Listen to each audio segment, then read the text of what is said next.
विश्रांतीनंतर बातमीपत्राच्या या भागात आपलं पुन्हा एकदा स्वागत। जुन्या पेन्शन योजनेसह अन्य मागण्यांसाठी बुलढाणा जिल्ह्यातील जवळपास 11,000 शासकीय, निमशासकीय कर्मचारी आणि शिक्षक बेमुदत संपावर गेले आहेत। शासकीय, निमशासकीय कर्मचाऱ्यांनी मंगळवारपासून बेमुदत संपाचा इशारा राज्य सरकारला दिला होता। सुधारित राष्ट्रीय निवृत्ती वेतन तसंच कर्मचारी भरती संदर्भातल्या यात अनेक मागण्या आहेत। आज सर्व शासकीय कर्मचाऱ्यांनी संपाचा इशारा दिल्यामुळे शासकीय कार्यालयातील व्यवस्था कोलमडण्याची शक्यता आहे। या संपाला निवृत्त कर्मचारी संघटनेनं देखील पाठिंबा दिला आहे। असं कसं देत नाही, घेतल्याशिवाय राहत नाही। पेन्शन आमच्या हक्काची नाही, कुणाच्या बापाची। लागू करा, लागू करा। राज्य सरकारी महसूल कर्मचारी संघटनेचा एकच मिशन, एकच मिशन, हमारी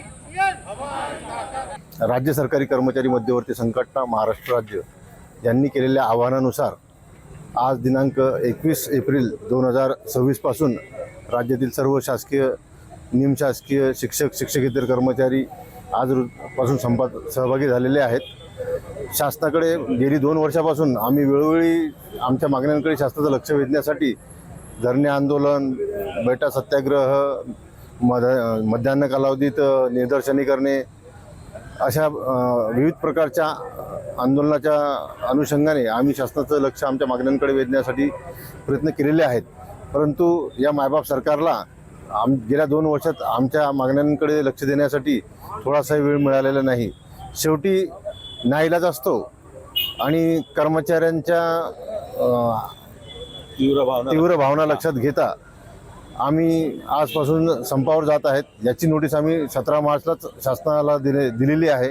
राज्य सरकारी कर्मचारी मध्यवर्ती संघटना महाराष्ट्र राज्य मुंबई यांनी केलेल्या आव्हानाला आपला बुलढाणा जिल्हा राज्य सरकारी समन्वय समितीमार्फत बुलढाणा जिल्ह्यातील सर्व विभागातील कर्मचारी आजच्या या बेमुदत संपात सहभागी झाले असून शासनाकडे आम्ही गेल्या कित्येक वर्षापासून बऱ्याचशा मागण्या मांडलेल्या आहेत, निदर्शने केलेली आहेत। मागे 7 दिवसाचा संप सुद्धा केला, परंतु शासनानं अद्यापर्यंत कुठलाही ठोस निर्णय घेतला नाही। तसेच शासनाने कर्मचाऱ्यांना जी जुनी पेन्शन योजना लागू केलेली होती ती बंद करून नवीन NPS ही चालू केली, परंतु ती बंद करून आता नवीनच RPS म्हणून नवीन आणलेली आहे। तर त्या योजनेचा मूलभूत काय असेल ते सगळं अधिसूचना त्वरित काढावी व कर्मचाऱ्यांच्या फायद्याची योजना लागू करावी। निवृत्त सरकारी कर्मचारी, शिक्षक या संघटनेच्या वतीनं या संपास आम्ही संपूर्ण पाठिंबा देत आहोत।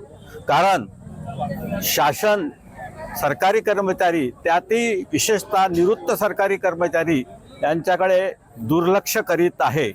आमच्या मागण्या गेल्या 2 वर्षापासून सातत्याने आम्ही पाठपुरावा करीत आहोत।